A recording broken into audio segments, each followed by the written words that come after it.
За сайн байцгаана. Өнөөдрийн хичээлээр сервер гэсэн. Сервер гэж юу болох талаар үзнэ. Сервер гэдэг нь болохоор юм.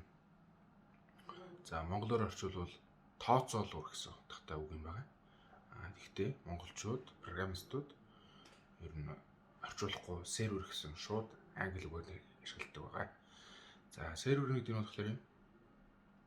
За ер нь бол компьютер. Компьютер дотроо арай энгийн хүмүүсийн хэрэглэдэг компьютер бол PC буюу personal компьютер гэдэг бол сервер компьютер нь болохоор интернет болон ийм сүлжээнд холбогдсон. Тэгээд ийм хэрэглэгчид тал талаас нь хандах эрхтэй болж байгаа. Хандах боломжтой. Хандах тэр сервер рүү хандаж сервер дэх мэдээлэл рүү өгөгдөл үзэх, хандах, татах болон апплойд хийх хэрэглэгчийн компьютероос хандж байгаа тэр компьютерийг сервер компьютер гэдэг. Өөрөөр хэлбэл эндээс хандах боломжтой. Нөгөө талаараа олон хэрэглэгч тэр сервер компьютер руу хандна. Нөгөө талаасаа нэг хэрэглэгч маш олон сервер рүү хандах боломжтой юм. Одоо энэ сүлжээнд холбогдсон төв компьютерийг сервер компьютер гэдэг. За сервер компьютер нь болохоор юм. За бидний сайн мэдэх юм. Одоо энэ веб байрладаг байгаа. Веб байрлал нь одоо энэ вебсайтууд одоо чинь YouTube-ийн сервер, YouTube-ийн одоо бичлэг үз youtube.com руу ороод эсвэл YouTube аппликейшн руу ороод видео үзэхэд YouTube-ийн тэр сервер рүү бид нар ингээд интернетийн урсгалаар интернетийн холбоолтоор ингээд тэр сервер компьютер руу хандж байна гэсэн үг. Тэгээ сервер компьютер руу хандаад видеог ингээд татаж өөрийнхөө компьютер дээр ингээд компьютер болон гар утсан дээр ингээд татаж авч үзэж байна гэсэн үг. За тэгэл тоглоомын сервер гэж байна, вебийн сервер гэж байна, аппликейшны сервер гэж байна. За тэгээд төрөл бүрийн тооцоолуурын серверүүд байна. За маш олон төрлийн серверүүд байдаг байна. Тэгэл энэ бүх юмыг ингээд юм одоо бүхэл юм програмчлал, бүхэл вебсайтууд өрөөс юм цаад нэг их толгой юм серверээс л хандаж бид нар ингэж бүх тоглоом, вебсайт, дуу, видео, хичээл ингэж бүх юм сервер компьютер руу ингэж хандаж тэгээ сервер компьютероос татаж ингэж видео үзэж хичээлээ үзэж хэрэгэлдэг байх нь байна. Бас энгийн компьютероос одоо бид нэр хэрэглэж байгаа гар утас бол ноутбукээс ингээ сервер компьютер руу файлаа өгөгдлөө бас оруулдаг байх нь бас татаж авдаг байх нь нэ. За ерөнхий иймэрхүү байдлаар ажилладаг байгаа. За тэгээд сервер нь юм ихэвчлэн Linux үйлдвэрлэлийн систем байдаг байна. Linux үйлдвэрлэлийн систем байдаг байна. Энэ үйлдвэрлэлийн систем нь болохоор үн төлбөргүй байдаг байгаа. Үн төлбөргүй бүх хүн өөрөө үнгүй аваад үнгүй ашиглах боломжтой. Бас тухайн программист хүн өөрөө тэр Linux системийг өөрөө ингээд үйлдвэрлэлийн системийг хөгжүүлээд явах боломжтой байдаг байна. Дараагийн хичээлийн Linux үйлдвэрлэлийн системээр дэлгэрэнгүй үзэх болно. Ихэвчлэн Linux үйлдвэрлэлийн систем гэдэг. Багахан хувийн бол Windows үйлдвэрлэлийн систем хэрэглэдэг байгаа. За тэгээ серверийг ингээд олон хэсэг ингээд хуваацныг бол хост буюу хостинг гэж нэрлэдэг байгаа. За хостингийг одоо бүхэл бүтэн том серверийг ингээд бүтнээр нь хүн одоо чинь одоо манай нэг сурагч одоо чи ч юм уу ингээд юм серверийг түрээслээд эсвэл худалдаж аваад ашиглахыг бол их үнэтэй байдаг учраас ингээд жижиг олон хэсэг хуваацныг хостинг гэдэг ба. Тэр хостингийг худалдаж авах ч юм уу түрээслвэл илүү хямд байдаг байна. Бас бүр үнэгүй веб хостинг хүртэл байдаг байна.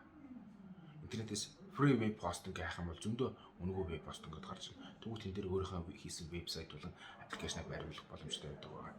За тэгээд серверийг олон хуваацныг хостинг гэдэг байна нэ. Тэгээ хостинг бол дотор бас маш олон төрлүүдтэй байна. Веб хостинг, мэйл хостинг гэдэг. Мэйл ингээд очоод мэйлийг уншаад ингээд мэйлийн вебсайт ажиллаж байгаа хэсэг болохоор веб мэйл хостинг гэдэг байна. Веб байршуулж байгаа хостингийг бол веб хостинг гэдэг байна. За багш нь бол анх бол юм үнэгүй веб хостинг ашиглаж үзээд веб байршуулж үзээд дараа нь өөрөө үнэтэй веб хостинг худалдаж аваад түрээслээд ихэвчлэн веб хостингийг бол түрээсэлдэг баг. Түрээслээд сард одоо сарын $10 гэдэг ч юм уу те, жилийн одоо $100 гэдэг ч юм уу ойролцоо дундаж хашнуул тийм байдаг байгаа. Тэрнээс ч хямдхан байдаг байгаа. За тэгээд одоо сүүлийн үед ингээд бүх програмууд, бүх файлууд, бүх тоглоомууд бүгдөө ийм сервер дээр байршилдаг болсон байгаа. Өмнө нь бол ийм за тоглоомыг ингээд ийм програмыг ч юм уу татаж аваад компьютер дээр суулгаад өөрөөр локал буюу одоо өөрийнхөө компьютер дээр л ашиглаж байдаг байсан бол одоо тийм биш. Шууд онлайноос серверээс ингээд хэрэглээд серверээс шууд татаж юм real time буюу одоо шууд байдлаар юм онлайн байдлаар юм програмыг хэрэглээд тоглоомыг бас хэрэглээд бүх юм серверээс шууд ашигладаг болсон байгаа. Тэгээ өөрөөр хэл ингээд дэлхийн нийтээр бүх файлууд ерөөс юм серверлүүл зөгдөж идэг, бүх серверлүүл орж идэг, буцаага серверээс үзэж идэг, татж идэг болсон байна. Өөрөөр хэл одоо Улаанбаатараас хандж ирсэн эсвэл одоо Завхан аймгаас хандах ч юм уу, эсвэл бүр Америкийн Калифорни мужаас хандах ч юм уу тийм интернет орчин сервер тавьж хахлаар хаанаас хандах хэрэгтэй болчдөг. Ийм давуу тал үүсдэг болохоор бүх файлуудыг ийм серверлүү, бүх хөгжлийг серверлүүд амжуулдаг болсон байна.